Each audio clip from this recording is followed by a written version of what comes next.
Best external SSD लेने से पहले ब्रांड के अलावा ये 3 चीजें देखनी है। बिल्ड क्वालिटी, कि एक दिन गलती से अगर आपका ड्राइव गिर गया, कहीं ऐसा ना हो कि बूम सारा डेटा गायब। कनेक्टिविटी के ऑप्शन क्या है, और सबसे इंपॉर्टेंट फैक्टर कि ब्रांड एडवर्टाइज कितनी स्पीड कर रहा है और रियल में मिल कितनी रही है, क्योंकि एक ब्रांड बॉक्स पे अप टू 2000 एमबीपीएस स्पीड लिखता है और रियल में 800 एमबीपीएस भी नहीं मिलती। पॉपुलर ब्रांड है स्टार्टिंग विद अराउंड 10,000। अगर आपका यूज केवल general data storage, photo backup या कैजुअल मैकबुक या लैपटॉप पे यूज करना है, ईबीएम और हिकविजन दोनों को आपको स्किप करना है, क्योंकि इसी प्राइस रेंज में आपको क्रूशियल X9 1TB SSD मिलती है। इसमें ब्रांड क्लेम करता है 1050 एमबीपीएस की स्पीड और रियल टाइम में मैकबुक विंडोज पे एक्चुअली 800 to 900 एमबीपीएस आप यूज कर सकते हो। और इसका साइज क्रेडिट कार्ड जितना है, लाइट वेट है और ड्रॉप रेजिस्टेंस भी है, मतलब हल्का फुल्का ड्रॉप होगा तो डेटा करप्ट नहीं होगा। बट मैं रिकमेंड नहीं करूंगा। इस एक्सटर्नल एसएसडी के साथ इस टाइप के प्रोटेक्टिव कैरी केस आप जरूर कंसीडर करना। कीप इन माइंड, ये वाली एक्सटर्नल एसएसडी में आपको आईपी रेटिंग नहीं मिलती और बॉक्स में केवल type C to type C cable मिलती है, जो कि स्टूडेंट नॉर्मल यूजर्स के लिए परफेक्ट है। करंटली अवेलेबल है 12,000। इस चार्ट को बड़े ध्यान से देखो, किसी भी सेल में 11,000 के अराउंड आप ले सकते हो। और इन केस अगर आप बजट बढ़ा सकते हो अराउंड 15,000, तो ये 4 बेस्ट ऑप्शन मिलते हैं। SanDisk की ये एसएसडी आपको कंसीडर नहीं करनी है, क्योंकि इसकी रीड एंड राइट स्पीड बहुत ज्यादा कम है। जो इस प्राइस रेंज में आपको दी बेस्ट ऑप्शन मिलता है Kioxia की ये वाली एक्सटर्नल एसएसडी। इसके 2-3 रीजन है। एक तो ब्रांड क्लेम करता है 1050 एमबीपीएस की रीड एंड राइट स्पीड और अप्रोक्सीमेटली रियल वर्ल्ड में भी आपको 830 to 870 एमबीपीएस की स्पीड मिल जाती है। अब लोगों को कंफ्यूजन हो सकता है Kioxia कौन सा ब्रांड है। ये वही ब्रांड है जो पहले तोशिबा होता था। अब यहीं पे बोलोगे इसमें और इसमें स्टोरेज तो सेम है, प्राइस का डिफरेंस है, तो फिर ये बेटर कैसे है? क्योंकि military standard drop test pass किया है। इसका मेटल का केसिंग है, विच मींस जब आप हैवी वीडियो ट्रांसफर करते हो ना, तो हीट का डिसिपेशन बड़े आराम से होता है। तो अगर आपको PS5 में गेमिंग या एडिटिंग, हैवी ट्रांसफर जैसी चीजें करनी है, तो थोड़ा सा एक्स्ट्रा देके 15,000 के अराउंड Kioxia की ये वाली एक्सटर्नल एसएसडी कंसीडर करो। Much better option for creators. और इसका 2TB वेरिएंट 25,000 के अराउंड मिल जाएगा। दोनों की बेस्ट ऑफर लिंक वीडियो के description and product tag section में। हमारी एफिलिएट लिंक से जरूर बाय करो, छोटा सा कमीशन मिलता है, जिसे जोड़ जोड़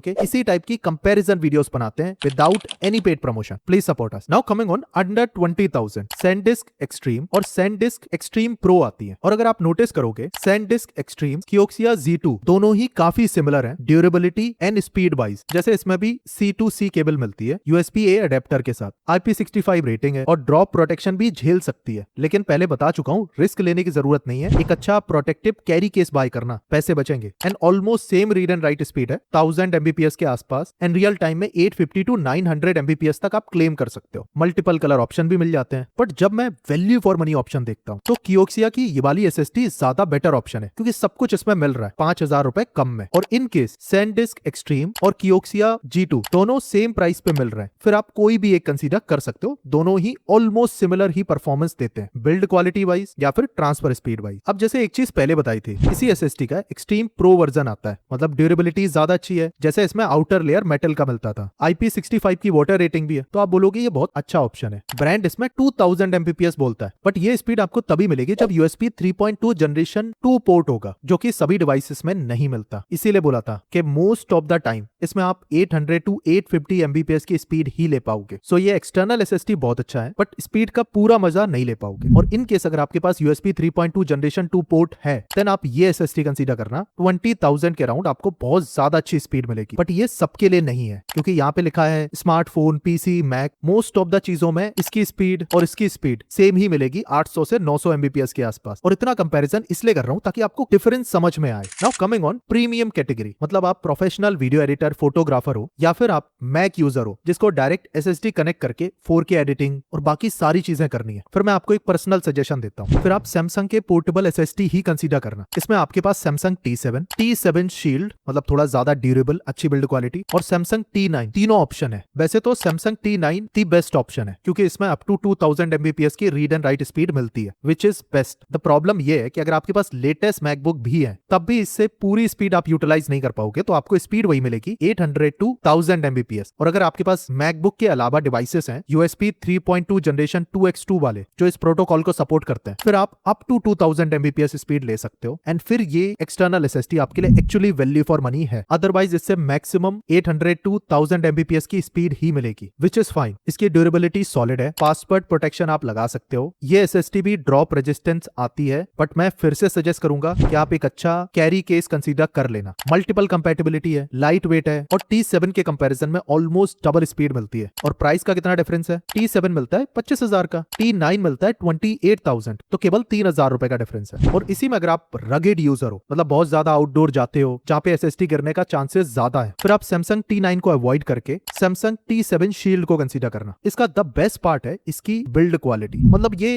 दी बेस्ट रिलायबल एसएसडी है। अपर लेयर पे आपको थिक रबर शेल मिल जाता है, IP65 रेटिंग भी है, ड्रॉप रेजिस्टेंस भी मिलता है, मतलब इसकी बिल्ड क्वालिटी मच बेटर है। अगर आप ट्रांसफर की बात करो तो इसमें मैक्सिमम 1050 Mbps की स्पीड है, तो किसी भी डिवाइस में अप्रोक्सीमेटली 840 से 1000 Mbps तक आपको स्पीड मिल जाएगी, जो कि सस्टेन करती है, और वो भी बिना हीट थ्रोटल किए। एंड ये बहुत अच्छी बात है, स्पेशली लेट्स से अगर आप मैक में लगा के एडिटिंग कर रहे हो तो आपको यही तो चाहिए कि रिलायबल स्पीड। और अगर आप कैमरा मैन हो, आपको बहुत ज्यादा आउटडोर जाना पड़ता है जहाँ पे आपके गियर गिर भी सकते हैं, तो आपको चाहिए एक ऐसी एसएसडी जो एक्स्ट्रा प्रोटेक्टेड हो, सैमसंग T7 शील्ड जैसी। ऑन प्रैक्टिकल नोट मैं इसी एसएसडी को यूज करता हूँ मैकबुक M4 के साथ। तो अगर आपको फाइनल कट, प्रीमियर प्रो में 4K एडिटिंग भी करनी है तो बिना डिस्कनेक्ट हुए आराम से कर सकते हो। Mostly this is the perfect SSD. Currently 28,000 में अवेलेबल है और किसी भी सेल में अच्छे डिस्काउंट पे आप बाय कर सकते हो। और अभी भी डाउट है आपके लिए कौन सी एसएसडी बेस्ट है, वीडियो को लाइक करो, अपना बजट और कैसे यूज करना है, क्या काम करना है, डिटेल में कमेंट कर दो, बेस्ट एसएसडी सजेस्ट कर दूंगा।